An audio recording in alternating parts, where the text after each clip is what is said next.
Joining us now, former Trump campaign aide Carter Page himself, also the Hill's John Solomon.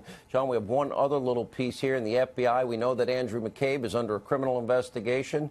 Now he's also being investigated for leaks as it relates to General Flynn. And by the way, those leaks, we knew from the get-go, were illegal because that was, we all know, surveillance, unmasking that never should have happened or leaked in the first place.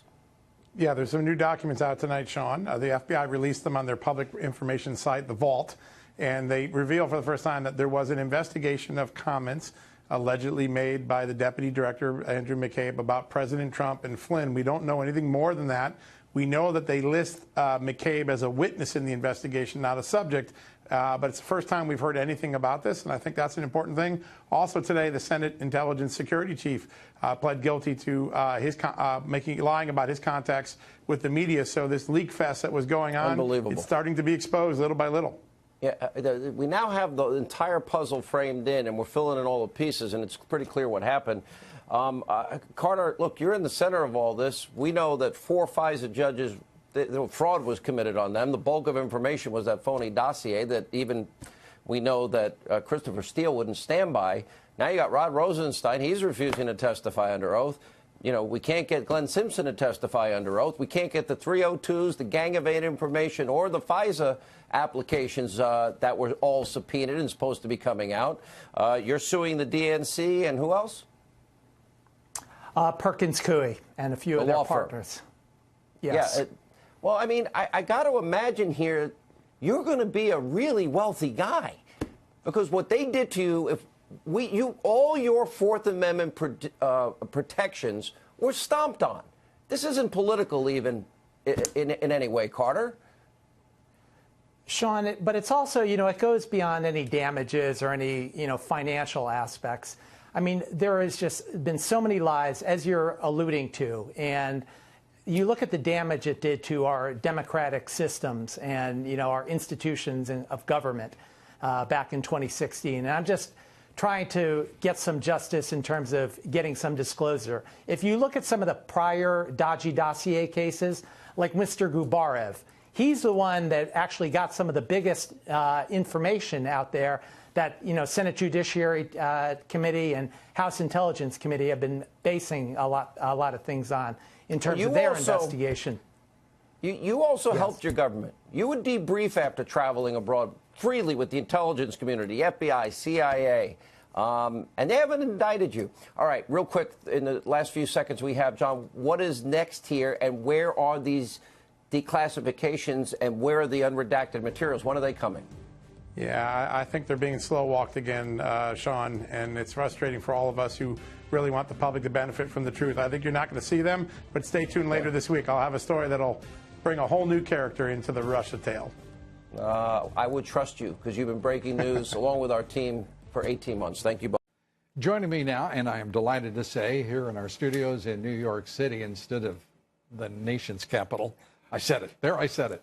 Victoria Tensing, former Deputy Assistant Attorney General for the Criminal Division of the Justice Department, former federal prosecutor Joe DeGeneva. They're the founding partners of DeGeneva and Tensing Law Firm.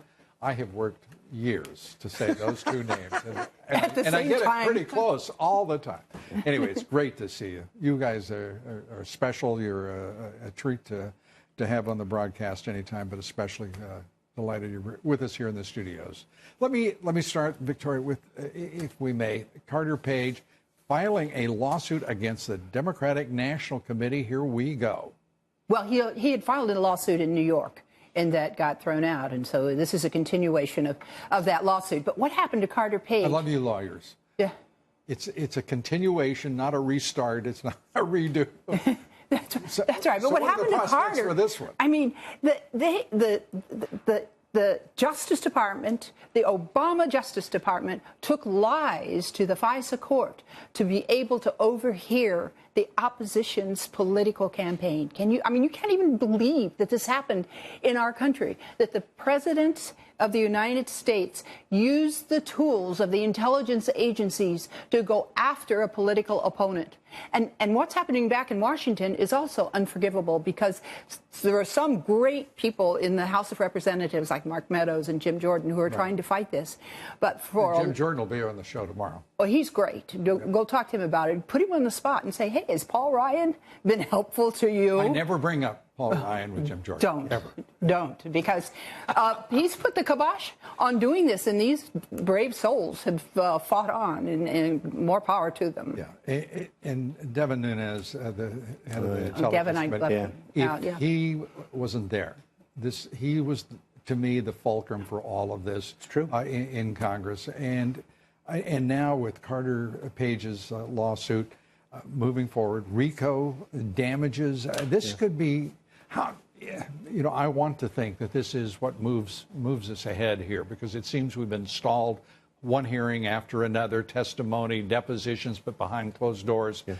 Is this potentially a breakthrough? It could be, but most of the depositions in civil lawsuits occur privately, and you never see them unless they're released as part of later litigation. Here's the thing about Carter Page and George Papadopoulos. Right. One of the things that the administration of Obama is trying to hide is that the FBI under Obama and the DOJ asked British intelligence, MI6 and what they call GCHQ, which is like the NSA over there and their overseers, to spy on Americans overseas. The FBI asked them to do that. It was illegal for the FBI to spy on them, so they asked the UK to do it, and the UK did it without legal authority.